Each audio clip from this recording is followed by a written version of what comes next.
Boa noite. Olá, boa noite. Israel e Hamas iniciam processo de libertação de reféns. No Vaticano, Papa Francisco pede que acordo de cessar-fogo em Gaza seja respeitado. Dia de São Sebastião. Fiéis celebram o mártir da igreja em cidade do litoral paulista. No Rio de Janeiro, milhares de devotos fazem homenagem ao santo protetor contra pestes, guerras e fome. Hospital do Servidor Público Estadual de São Paulo alerta para baixo estoque de sangue. Prevenção e combate às arboviroses. Donald Trump toma posse como presidente dos Estados Unidos pela segunda vez. E assina primeiros decretos já nesta segunda-feira. Gravadora Canção Nova lança músicas em versão acústica. Está no ar o Canção Nova Notícias a serviço da vida e da esperança.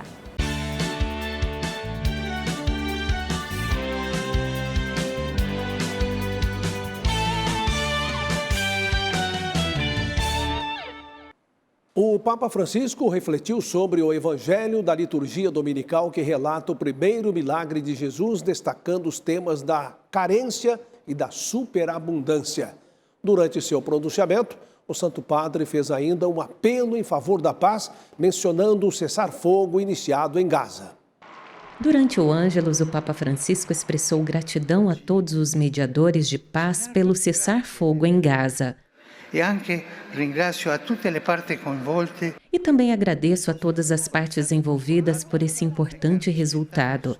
Espero que o que foi acordado seja imediatamente respeitado pelas partes e que todos os reféns possam finalmente voltar para casa e reencontrar seus entes queridos. O pontífice reforçou a necessidade de ajuda humanitária à população de Gaza e disse que espera a chegada das doações com urgência e em grande quantidade. Francisco pediu orações ao povo. Todos podem dizer sim ao diálogo, sim à reconciliação, sim à paz. O Papa comentou também a libertação de um grupo de pessoas das prisões cubanas. Se trata de um gesto de grande esperança. Trata-se de um gesto de grande esperança que concretiza uma das intenções deste ano jubilar. Espero que nos próximos meses, iniciativas desse tipo continuem a ser empreendidas nas diversas partes do mundo, infundindo confiança no caminho das pessoas e dos povos. Ao citar a Semana de Oração pela Unidade dos Cristãos, Francisco convidou a rezar pelo precioso dom da plena comunhão entre todos os discípulos de Jesus e todos os países em guerra. E preghiamo sempre per la martoriata Ucraina. E rezemos sempre pela martirizada Ucrânia, pela Palestina, por Israel, por Mianmar e por todos os povos que sofrem com a guerra. O primeiro milagre de Jesus, ocorrido em Caná da Galileia, foi o tema central da reflexão do Santo Padre, que ressaltou dois aspectos deste evangelho: a carência e a superabundância. Da uma parte, vinho viene a mancare. Por um lado, a falta de vinho, e Maria diz a seu filho, eles não têm mais vinho.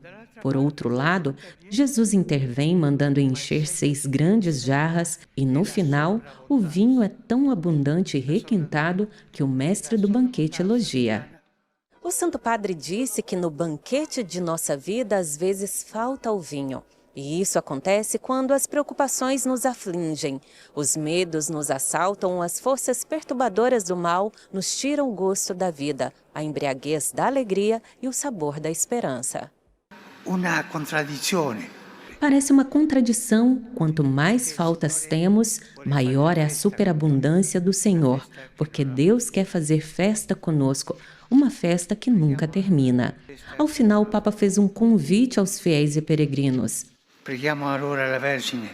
Rezemos então à Virgem Maria para que ela, a mulher do vinho novo, interceda por nós e neste ano jubilar nos ajude a redescobrir a alegria do encontro com o Senhor Jesus. La gioia dell'incontro con Gesù. Nesta segunda-feira, milhares de fiéis se reuniram em celebração ao dia de São Sebastião, o padroeiro da cidade do Rio de Janeiro. A basílica dedicada ao santo, localizada na Igreja dos Capuchinhos, na Tijuca, recebeu missas de hora em hora. O dia foi marcado por diversas homenagens, com dezenas de missas e festividades em honra ao santo. Às 4 da tarde, a tradicional procissão partiu da Basílica em direção à Catedral Metropolitana no centro da cidade, reunindo milhares de devotos em uma demonstração emocionante de fé e devoção. Mais do que padroeiro, São Sebastião é um símbolo de resistência e superação, valores profundamente ligados à identidade carioca. A celebração do dia dedicada ao santo reforça a força da fé e a união da comunidade, especialmente em tempos de dificuldade. Precisamos mais do que nunca desse grande exemplo, desse que é nosso padroeiro, que foi até o fim por Cristo, e nós também vamos até o fim. Tudo que vem de Deus é tudo maravilhoso, tão bom, que a gente não tem nem palavra para falar. Soldado romano do século III, São Sebastião é amplamente conhecido por sua firmeza na fé cristã. Foi condenado à morte por flechadas, mas sobreviveu milagrosamente e continuou pregando até ser martirizado. Que a gente possa seguir protegido e com as bênçãos de São Sebastião. Viva a muito leal e heróica cidade de São Sebastião do Rio de Janeiro. Viva São Sebastião e que essa devoção siga por muitos e muitos anos. Nem mesmo o intenso calor, com sensação térmica de 47 graus, foi suficiente para afastar os fiéis. Em um gesto de fé e gratidão, eles compareceram em massa às celebrações que se tornaram um marco no calendário religioso do Rio de Janeiro. O presidente Luiz Inácio Lula da Silva reuniu hoje ministros e líderes do governo para avaliar os 2 primeiros anos de seu mandato e estabelecer prioridades para os próximos 2. Durante o encontro, Lula pediu a eles que não editem portarias de assuntos sensíveis sem o aval do governo. A primeira reunião ministerial do ano foi realizada na residência oficial da presidência, na Granja do Torto. Lula disse que para o ano de 2025, a prioridade do governo é baratear os alimentos que chegam à mesa do trabalhador e que o período será de colheita de políticas públicas. Cobrou dos ministros esforço maior para avançar nas metas estipuladas. Com referência à crise do PIX, afirmou que novas portarias não poderão ser realizadas por ministros sem passar pelo aval da Casa Civil. Sobre seu estado de saúde, disse que está plenamente recuperado. Também sinalizou expectativas de manter boas relações com os Estados Unidos. O presidente eleito, Donald Trump, tomou posse na tarde desta segunda-feira. Em suas redes sociais oficiais, Lula cumprimentou, em nome do governo brasileiro, o presidente americano Donald Trump, empossado hoje em Washington. Na publicação, disse que as relações entre o Brasil e Estados Unidos são marcadas por uma trajetória de cooperação fundamentada no respeito mútuo e a amizade histórica, e que os 2 países nutrem fortes laços em diversas áreas, como o comércio, a ciência, a educação, a cultura. Além disso, desejou ao presidente Trump um bom mandato. Após a vitória expressiva nas urnas, o republicano Donald Trump assumiu hoje a Casa Branca como presidente dos Estados Unidos pela 2ª vez. Vamos agora a Brasília ao vivo falar com a repórter Aline Campelo, que está com um especialista que vai avaliar o desenho de um novo cenário com a posse de Trump. Boa noite, Aline. Boa noite, Mauri, e a todos. Ao meu lado está o presidente do Instituto Monitor da Democracia, Márcio Coimbra. Obrigado, Márcio, pela presença. Qual que seria, então, o impacto da posse de Donald Trump nas relações entre os Estados Unidos e o Brasil? As relações Estados Unidos e Brasil são históricas e são muito sólidas, porém nós não temos uma boa relação entre o presidente Lula e o presidente Trump. Afinal de contas, o presidente Lula apoiou a candidata opositora a Donald Trump, que acabou perdendo a eleição, Kamala Harris. Nós veremos como isso vai se acomodar, mas não começa como nós queríamos. Certo. Agora, Márcio, com relação à preocupação com o aumento da imigração, quais são as ações imediatas que ele deverá adotar para lidar com essa questão? As ações imediatas que o presidente Trump vai tomar, basicamente, é um estado de emergência na fronteira E com esse estado de emergência ele visa evitar que a imigração ilegal ela prossiga nos Estados Unidos no volume que está. Ao mesmo tempo, ele visa pegar os imigrantes ilegais nos Estados Unidos e devolver esses imigrantes ilegais para outros países. É bom e importante ressaltar, ele não é contra a imigração. A imigração legal ela é bem-vinda, ela é contra a imigração ilegal. Perfeito. A expectativa de que Trump reduza a relevância de políticas voltadas à diversidade e inclusão, que outras mudanças são esperadas em sua agenda de reformas governamentais? A agenda é muito ampla e ela procura dar vez e voz a uma parte do eleitorado americano que não se viu representado durante muito tempo. Então, na verdade, o que ele visa entregar é um contramovimento. Todo o eleitorado dele pediu exatamente isso, que se revertessem essas políticas para minorias, porque elas não estavam fazendo bem aos Estados Unidos, como também políticas ambientais e de várias outras ordens. Ou seja, esse foi o mandato dado pelo povo americano ao Donald Trump. Agora, só para encerrar, Márcio, você acredita que Trump possa influenciar de forma positiva acordos entre nações em conflito? Não há dúvida, nós já vimos aí no acordo agora entre Hamas e Israel que ele teve uma preponderância fundamental para o fechamento desse acordo, mas nós sabemos que em outras frentes ele também pode levar a sua estratégia adiante para mobilizar agendas em prol da paz em outros cantos do planeta. Márcio, muito obrigada pela contribuição. Mauri, volto com você aí no estúdio. Obrigada, Aline, pelas informações. Donald Trump está de volta à Casa Branca ao tomar posse hoje como presidente dos Estados Unidos, em uma cerimônia que atraiu a atenção de milhões de americanos. No início da tarde, Donald Trump entrou na rotunda do Capitólio para tomar posse como presidente dos Estados Unidos. A cerimônia foi transferida para a parte interna da sede do Poder Legislativo americano por causa do frio externo. Com a Casa de Leis lotada e na presença de ex-presidentes, Donald Trump fez o juramento de posse com a mão sobre a Bíblia e prometeu preservar, proteger e defender a Constituição dos Estados Unidos. O vice-presidente J.D. Vance foi empossado pouco antes. The golden age of America begins right now. Trump começou o discurso de posse dizendo que a era de ouro da América começa agora. De acordo com ele, a partir de hoje, o país irá florescer e será respeitado novamente em todo o mundo. Disse que a cada dia de sua administração, colocará a América em primeiro lugar. O presidente afirmou que pretende assinar uma série de ações executivas nessas primeiras horas de governo. Revelou planos de expandir o território, confirmou a aprovação de decretos anti-imigração e disse ser necessário retomar a liberdade de expressão no país. A mídia americana repercute as ações de Trump. A primeira delas deve ser a declaração de emergência nacional na fronteira sul do país, para onde o presidente quer enviar tropas armadas. A ideia é retomar a política que obriga os que buscam asilo no país a esperar no México pela audiência nos tribunais americanos. No Oriente Médio, 3 reféns israelenses foram libertados pelo grupo terrorista Hamas neste domingo. A libertação aconteceu após o acordo de cessar-fogo em Gaza entrar em vigor. Depois de mais de 470 dias, Roman Gonen, de 24 anos, Doron Steinbrecher, de 31, e a cidadã israelense britânica Emily Damari, de 28 anos, foram libertadas na manhã de ontem. Gonen foi sequestrada em um festival de música em 7 de outubro de 2023. Doron, enfermeira veterinária, estava em seu apartamento perto da fronteira de Gaza quando foi capturada pelo Hamas. Damari morava no mesmo vilarejo e também foi sequestrada em sua casa aos 27 anos. Nós não tivemos qualquer sinal de vida dela por um ano inteiro. Nós apenas esperamos aqui para abraçá-la e dizer o quanto nós a amamos, disse o amigo de Emily.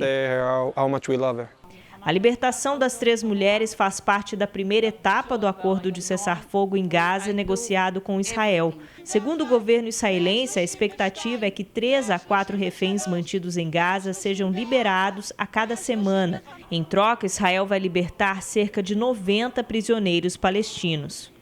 O dia de trégua e paz foi celebrado por centenas de israelenses em uma praça em Tel Aviv.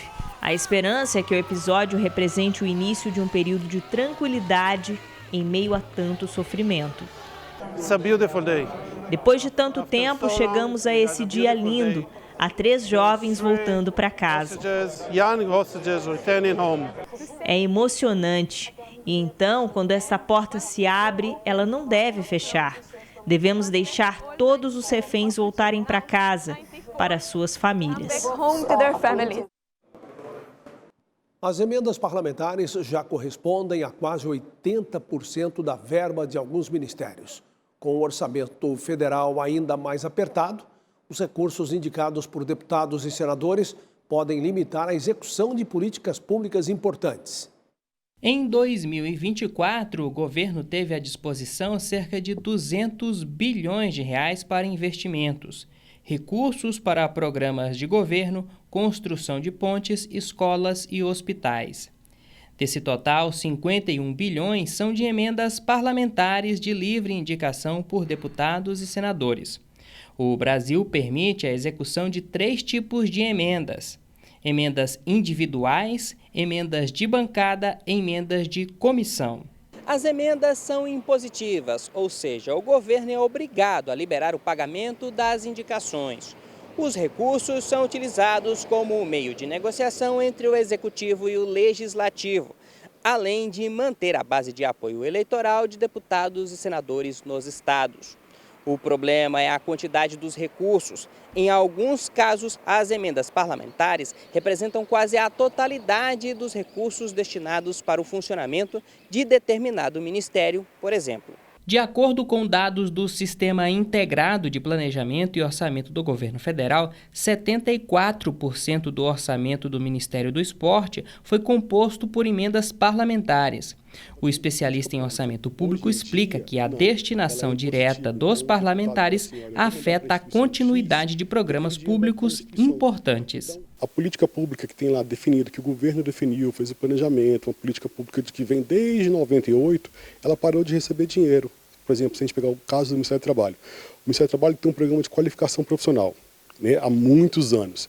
Esse programa de qualificação profissional agora foi cancelado. O advogado tributarista aponta outro problema: a necessidade de comprovar o poder de transformação social dos recursos públicos. Embora eu tenha um portal da transparência que diga para onde o dinheiro está indo, infelizmente a gente não tem nenhuma metrificação, nenhum parâmetro para dizer se aquilo está tendo retorno social ou não. Os pagamentos das emendas parlamentares chegaram a ser suspensos por ordem do Supremo Tribunal Federal. O ministro Flávio Dino determinou maior transparência na indicação e liberação dos recursos. Em dezembro, a Polícia Federal abriu um inquérito para investigar a destinação das emendas. Estudantes que desejam ingressar no ensino superior, seja em instituições particulares ou universidades públicas, devem estar atentos aos prazos para concorrer às vagas disponíveis. As inscrições para o Sistema de Seleção Unificada, o SISU, terminam amanhã às 11h59 da noite. Para o primeiro semestre, o programa oferece mais de 261 mil vagas em 124 universidades públicas do país. As inscrições devem ser feitas pelo site acessounico.mec.gov.br/SISU. A expectativa é que o resultado da seleção seja divulgado no dia 18 de fevereiro. Os selecionados terão entre os dias 19 e 21 do mesmo mês para completarem a inscrição. Para quem vai cursar o ensino superior em uma faculdade privada e busca uma bolsa integral ou parcial, as inscrições para o primeiro semestre do programa Universidade para Todos começam no dia 24 de janeiro e encerram no dia 28. Os resultados devem ser divulgados no dia 4 de fevereiro. De 4 a 17 de fevereiro, os selecionados precisarão confirmar as informações necessárias pelo site. Para quem quer financiamento para cursar o ensino superior em uma instituição privada por meio do FIES, as inscrições acontecem de 4 a 7 de fevereiro. A expectativa é que os resultados sejam divulgados no dia 18. As inscrições devem ser feitas pelo site.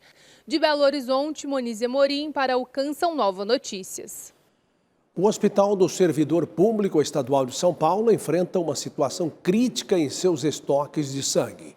A unidade faz um apelo urgente por doadores, especialmente neste período de férias, quando a demanda costuma aumentar.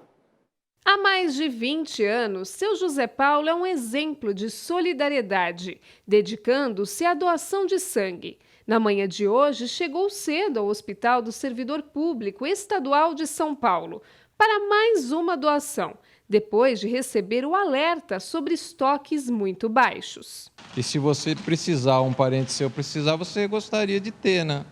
Então você fazer para os outros aquilo que fosse feito para você, né? O Banco de Sangue do Hospital do Servidor Público Estadual de São Paulo enfrenta uma situação crítica. Os tipos sanguíneos negativos estão entre os mais urgentes para a reposição. Todos os tipos sanguíneos é RH negativo, O negativo, A negativo, B negativo e AB negativo. Independente do seu tipo sanguíneo, a gente pede que venha, porque de qualquer forma, sempre a doação traz benefício. A gente precisa manter os estoques bons. Para doar sangue é simples e pode salvar vidas. Basta estar em boas condições de saúde, ter entre 16 e 69 anos e passar por uma entrevista clínica para avaliar se o doador está apto. As doações no Hospital Estadual do Servidor Público de São Paulo podem ser feitas de segunda a sexta-feira, das 9 da manhã às 4 da tarde e aos sábados, das 8 da manhã às 4 da tarde. Para Antônio, este gesto é oportunidade de praticar o bem. Para mim sempre fez mais sentido a vida quando você está servindo, né? Quando você está se doando, né? Então eu sempre tenho isso como filosofia de vida mesmo. Então sempre que eu posso, me dou em alguma causa, né? A cada 450 ml de sangue doado, até 4 vidas podem ser salvas. E foi assistindo a uma reportagem como esta que a Alane se motivou e realiza doações periódicas, cumprindo a missão de ajudar ao próximo. É viver o Evangelho, aquilo que Jesus nos ensina. E às vezes o sangue é a única coisa que você pode doar. Seguimos falando sobre São Sebastião, mártir e padroeiro de muitas cidades. Vamos agora ao vivo no litoral norte paulista falar com o repórter Emerson Tessigni, que está na cidade que leva o nome do santo e traz mais informações dessa festa tão linda para a gente. Boa noite, Emerson. A fragilidade humana. Oi, Mauriceia, boa noite para você, boa noite para todo mundo que acompanha o Canção Nova Notícias nesta noite de segunda-feira. Ótima semana para todo mundo. Eu falo ao vivo direto da Rua da Praia, aqui em São Sebastião, litoral norte paulista. Comecinho de noite maravilhoso aqui na praia do centro de São Sebastião. E ao mesmo tempo que foi maravilhoso, foi bem intenso. Afinal, o dia hoje, desde os primeiros momentos, teve a presença, né, da comunidade católica para celebrar o padroeiro São Sebastião aqui no litoral de São Paulo. Vou pedir a gentileza para a gente conferir algumas imagens da procissão de São Sebastião que aconteceu mais cedo, às 5 da tarde, percorrendo as principais vias aqui do centro histórico da cidade. Essas imagens que foram feitas, inclusive, pelo Messias Junqueira, nosso cinegrafista, que faz aniversário. Parabéns, Messias, e que Deus te abençoe. Esta procissão, ela acabou vindo aqui para a Rua da Praia porque neste instante acontece a Santa Missa de encerramento que encerra, coroa bem esta festa de São Sebastião aqui na Rua da Praia, presidida pelo bispo diocesano de Caraguatatuba, Dom José Carlos Chakorovski. E por falar no senhor bispo, a gente conversou com ele mais cedo, ele partilhou um pouquinho a respeito desta festa de São Sebastião e a gente confere a partir de agora. Uma parcela tão importante, tão significativa da nossa diocese, que celebra o seu padroeiro e se coloca mais uma vez sob a proteção, sob as bênçãos deste santo, deste homem militar, lutador, decidido. Então é isso que sonhamos para o município de São Sebastião. Novos tempos na decisão de buscar o melhor, de nos santificarmos, tornando este ano realmente um ano santo para a cidade de São Sebastião e para cada um de seus habitantes.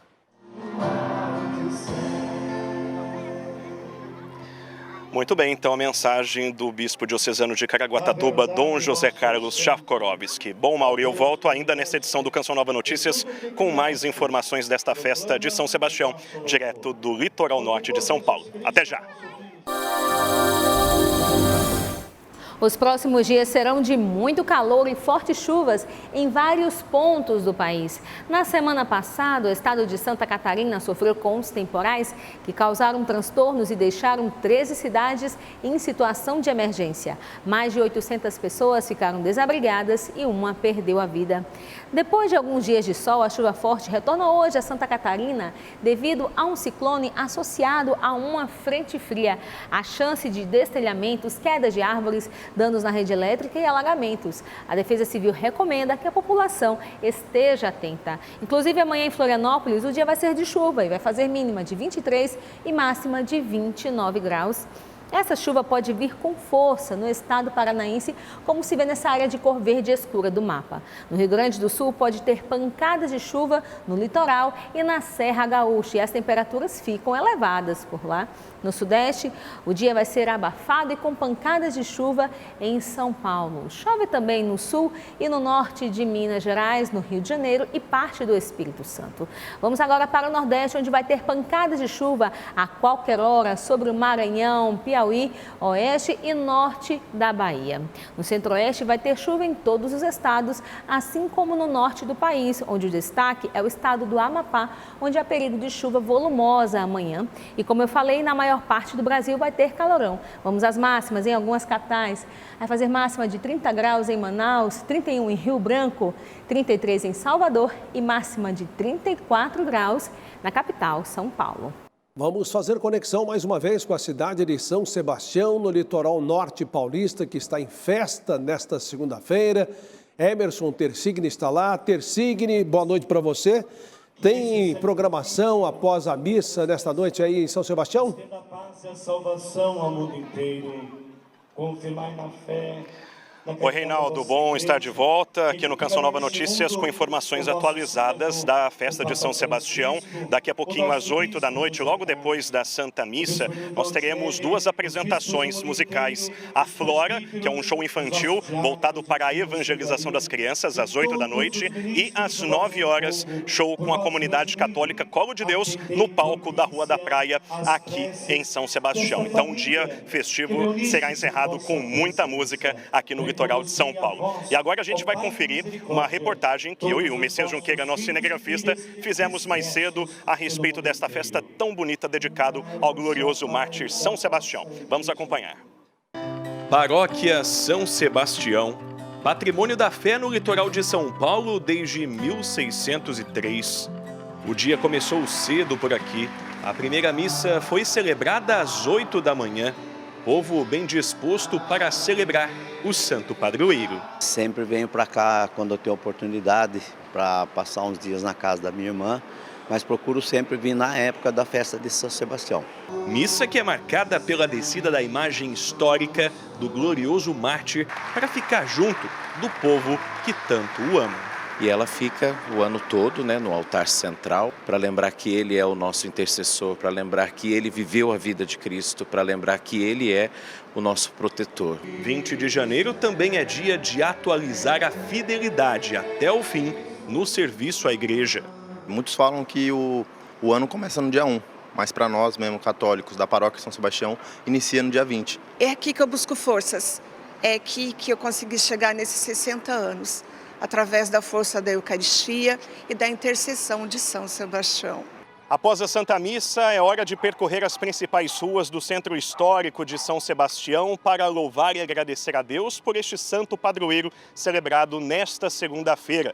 E a alegria não se restringe somente à Igreja Matriz, afinal, toda a cidade caminha sob a proteção de São Sebastião. Eu venho de São José dos Campos, mas sou nascida aqui, nunca perdi um ano. Todo ano eu estou aqui. Creio que hoje é o dia de a gente pedir que o Senhor venha flechar o nosso coração com ardor, com disposição, ou como dizia São Paulo, ai de mim se eu não evangelizar, ai de mim se não amar verdadeiramente Cristo como Sebastião amou. Viva São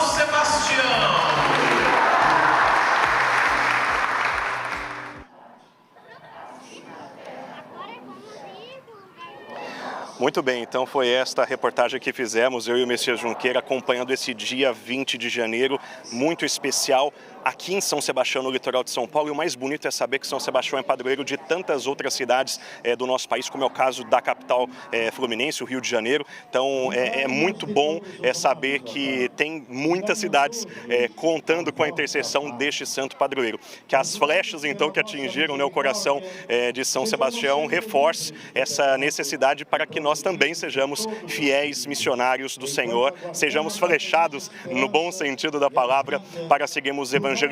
Então, em nome de todo o Sistema Canção Nova de Comunicação, a gente agradece a acolhida do povo de São Sebastião, da Diocese de Caraguatatuba, aqui no interior de São Paulo, na pessoa do Padre Alessandro Henrique Coelho, que é o pároco aqui de São Sebastião. A gente agradece de coração todo o carinho, toda a acolhida. É muito bom, é o terceiro ano que eu estou aqui em São Sebastião, nesse dia 20 de janeiro. E olha, tem sido uma experiência muito marcante. A gente retorna para a Cachoeira Paulista sempre mais animado e mais abastecido na fé. Volto com você, Reinaldo. Boa noite para você e boa semana para todo mundo que nos acompanha. Muito obrigado, boa noite para você também, bom descanso para vocês.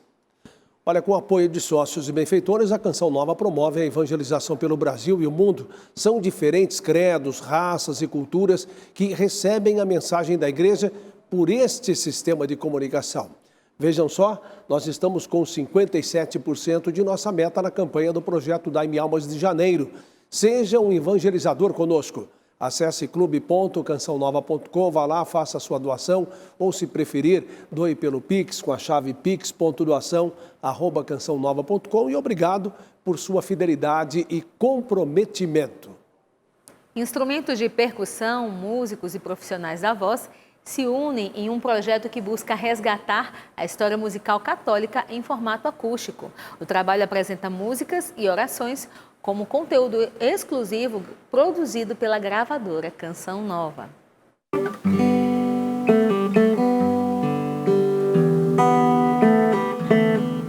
Nas mãos do João, as cordas vibram, o som do violão se expande como notas de uma melodia divina. A afinação própria ressoa a harmonia dos arranjos. E disso ele entende bem. Violão e guitarra compõem um mundo onde João consegue se encontrar. Era a minha forma de estar rezando desde pequeno. Sentava quietinho, assim, sempre fui bem mais, assim, não vou falar isolado, bem mais fora, assim, da galera, né? Aí sempre usei o violão para isso, para uma forma de oração. Por meio de sua sensibilidade, consegue captar detalhes minuciosos, condição necessária para a produção musical. Arte musical e espiritualidade afinados para compor um novo projeto da gravadora Canção Nova. É o Estúdio Canção Nova Acústico, uma proposta para resgatar canções que evangelizaram gerações e marcaram época. Tudo isso reformulado e de graça para o público cristão, por meio das plataformas de streaming e canal do YouTube da Música Canção Nova. Até julho desse ano nós já estamos gravados com os artistas aqui da Canção Nova e vamos começar agora a abrir para artistas parceiros de fora. O primeiro acústico já está no ar e o lançamento aconteceu na manhã de hoje com o Tiago Tomé. E vão vir muitos outros por aí, Cassiano Meirelles, Salete, Peter. Eu também gravei uma versão das minhas músicas num formato diferente. Então esse projeto ele vem mesmo para contemplar todo esse nosso acervo musical que é muito rico. Né?